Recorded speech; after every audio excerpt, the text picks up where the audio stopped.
সরকারের সময় এইভাবে কথা বলতে হবে এটা আমার ইচ্ছা ছিল না, কিন্তু অনিচ্ছা সত্ত্বেও আজকে কথা বলতে হচ্ছে। আমি কথার শুরুতে আয়োজকদেরকে ধন্যবাদ জানিয়ে এবং তাদের কথার সাথে সহমতি জ্ঞাপন করছি। আমার 3-4টা পরিষ্কার বক্তব্য।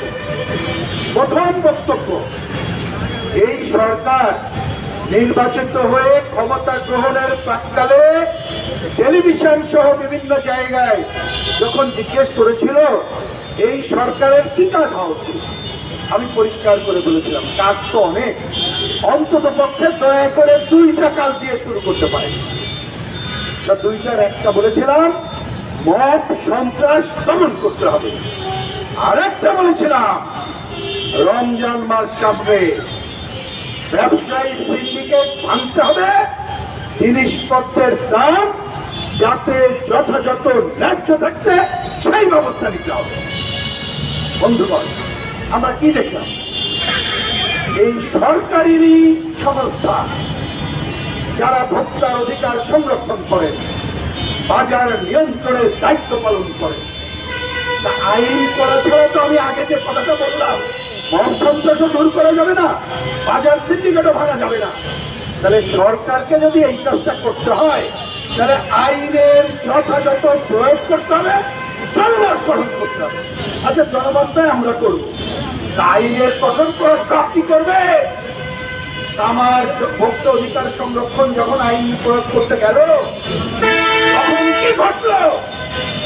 আইনের ব্যত্যয় ঘটিয়ে বরঞ্চ উল্টা মত তৈরির প্রচেষ্টা নেওয়া হলো। আমি এই ঘটনার তীব্র নিন্দা করি এবং এখনো পর্যন্ত যারা এ ধরনের অপকর্ম করেছে তার বিরুদ্ধে ব্যবস্থা না নেওয়ায় তীব্র ক্ষোভ প্রকাশ করি। অবিলম্বে তাদের বিরুদ্ধে ব্যবস্থা গ্রহণের আহ্বান জানাই।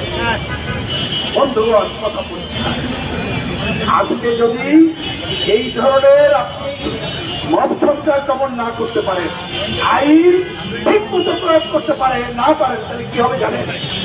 আগে যে শুনেছেন না, কর্তৃত্ববাদী স্বৈরাচারী সরকার ছিল, আমরা যে আন্দোলন করলাম, অনেক কারণে হয়।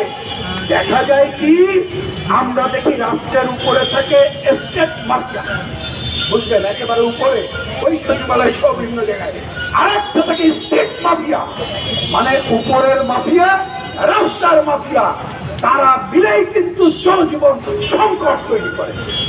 আজকে ব্যবসায়ী নামে আমরা সব ব্যবসায়ীদের বিরুদ্ধে চাঁদাবাজি, ব্যবসায়ীরা এখানে যারা করবে কঠোরত্ব দমন করার পক্ষে, ভালোভাবে ব্যবসা চলুক আমরা সেটা চাই, কিন্তু ব্যবসার নামে পকেট মারা চলবে না, ব্যবসার নামে ভাব সৃষ্টি করা চলবে না, ব্যবসার নামে 2 নম্বরই চলবে না।